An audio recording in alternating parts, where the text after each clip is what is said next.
C'est une histoire des gens, d'un groupe d'individus déterminés à contourner la loi et à faire du fleuve Congo une plaque tournante des trafics illicites et des pratiques douteuses.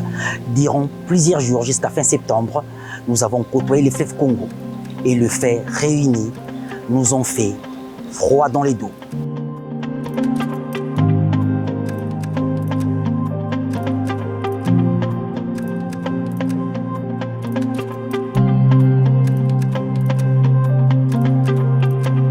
Le majestueux fleuve Congo, 4371 km de longueur, 6 à 14 km de largeur et 221 km de profondeur, fascine depuis des lustres.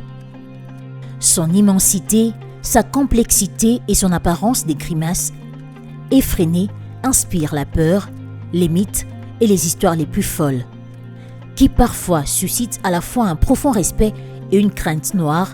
Dans certains de ces endroits navigables, les commandants des navires se plaisent à les nourrir en y déposant de l'argent ou des biens en nature. Longtemps dans les différents territoires congolais qu'ils traversent et surtout dans la capitale Kinshasa, les nouvelles les plus étonnantes à son propos font bonne route. Ils hébergeraient des esprits mauvais, ils seraient la plaque tournante de certaines rencontres politiques et pratiques spirituelles douteuses, mais aussi un tremplin sûr à des manipulations criminelles sanglantes et à des trafics illicites. Cette dernière allégation va retenir notre attention, il fallait à coup sûr la vérifier. Nous voici en route pour le fleuve, armés des patiences et de l'ouverture de l'esprit pour des possibles surprises. Il nous fallait d'abord prendre le large des îles et îlots les plus proches, c'est de l'ouest de Kinshasa, pour ensuite monter vers celles les plus éloignées, les plus avalées par le fleuve vers l'est de la capitale. Dans cette bande des terres, non loin de l'île des Singes, à l'apparence visiblement tranquille et innocente, l'activité principale est l'agriculture. Des aubergines, des gombos, des épinards, des concombres ou encore des tomates y sont cultivés. Les potagers sont partout, les difficultés aussi. Liboso na ko traverser biso agriculture to ya osamu sana tozana pasi tozaba au bord terre tozaba boîte terre aux difficultés et aussi même que dit ils a milieu ya tosala bilanga agriculteur ba sala bilanga mais tozana difficulté pe mingi tozana ba fumer terre tozana ba engrais terre financement terre soki mokonzi na biso ya agriculture akomeka kosunga pe biso na ba aids na kiudi parce que kola boyo tozana fiante na kiudi zakate mais faut débrouiller to que tiki mwenza poto ko somba ba biloko ya ko bongsa bilanga. Et pour des évacuations vers les principaux marchés de la ville, un canot rapide et des véhicules de transport en commun sont mis à contribution. Tozana ma canot rapide na biso ana ibale. Ceux qui biloko ebimi to charger ba sac et si ba porter ba memi ana ibale et côté na canot rapide et kati na ngam to tina mito kana biso automesana comme a 207 tina zikida na marché zikida comme na zikida to teki na ba grossiste nde bateka na ba détaillant bato bauta kimwenza ozone ma campagne bazoki na somba o biso to teki na ba grossiste. Nous poursuivons l'inspection de cette île aux allures paisibles. Nos interlocuteurs sont très peu diseurs, ils ne laissent presque rien comme confidence, même hors caméra. Patient, notre marche dans l'île se poursuit. On rencontre quelques passants et riverains qui ont fait de cet endroit leur résidence permanente ou temporaire. Dans les sinuosités et les pénombres des arbres, nous approchons un maraîcher en plein labour. Très discret, il oppose un non à nos demandes d'interview. Pour assurément nous éviter, il feint d'allumer un petit feu pour signaler sans le dire qu'il est très occupé. Avant de nous concéder quelques prises d'image face à notre insistance. Ce sont surtout ces punchlines qui nous mettront quelques puces à l'oreille qui attiseront notre curiosité.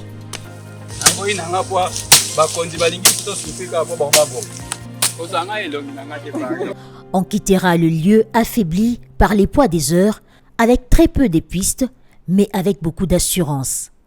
Il s'y passe des choses que personne ne veut vraiment dévoiler, certainement.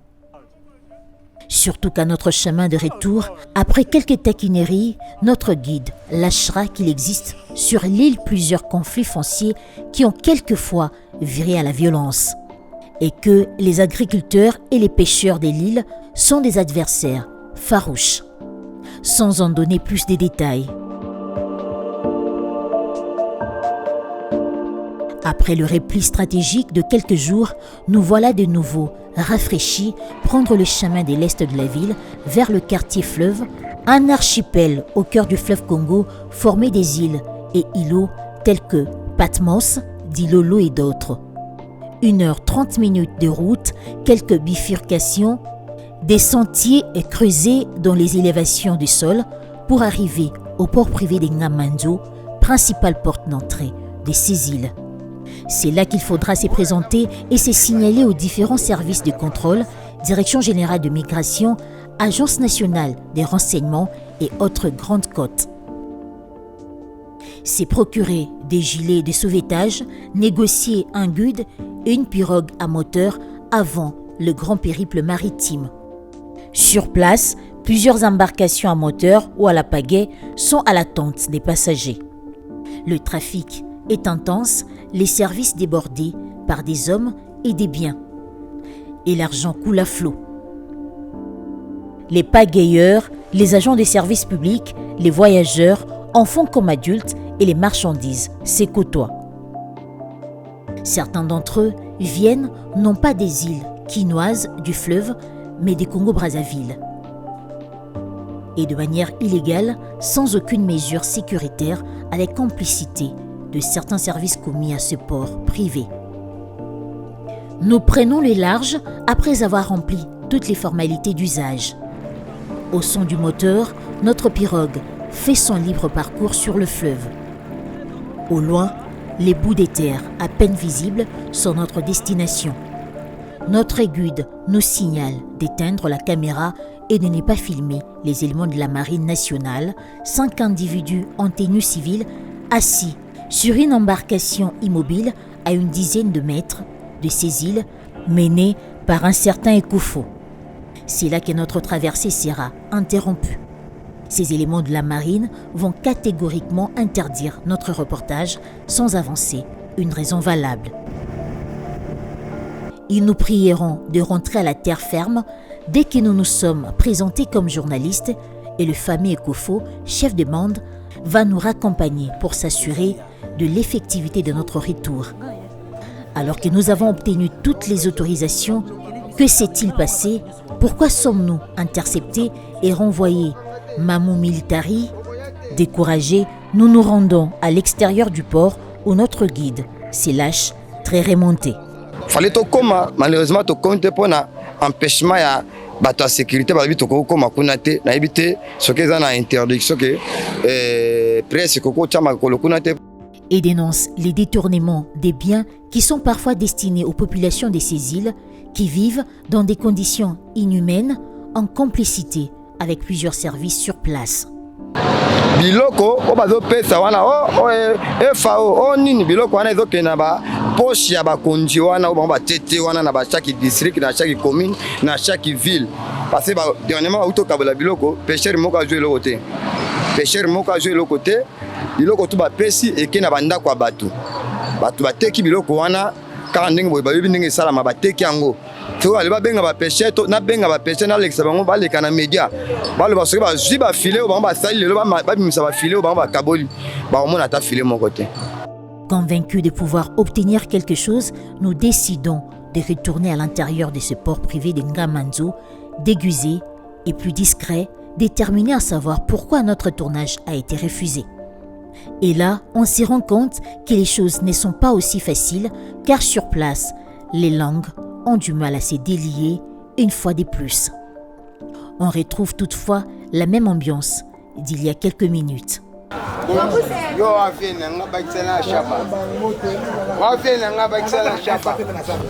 Jusqu'à ce qu'enfin un élément des forces de sécurité, garde-côte, s'ouvre à nous plus large. Confidence à l'appui. bango siko secret na bango ko ne ko ba secret bango ba ta Brazzaville ya kuwa ngai na biso no vérité tout quoi ndenge ba to ba Brazzaville ba ya mbongo ne ya kuwa.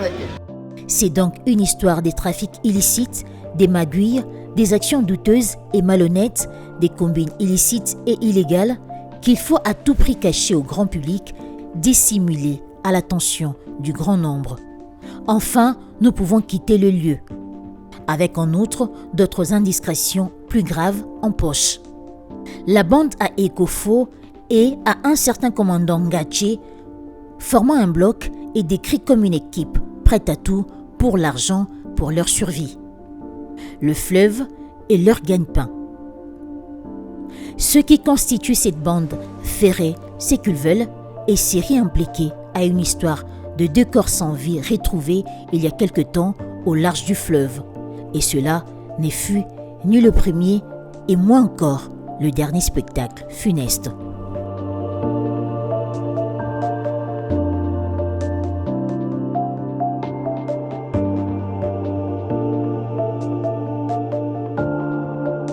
Lorsqu'il y a un groupe d'individus couverts des responsabilités publiques qui prennent la décision d'abuser de leur pouvoir et de manipuler impunément les règles, seules les personnes plus puissantes et dépositaires des pouvoirs publics peuvent les arrêter. Comme on dit, à chacun son rôle et les vaches seront bien gardées.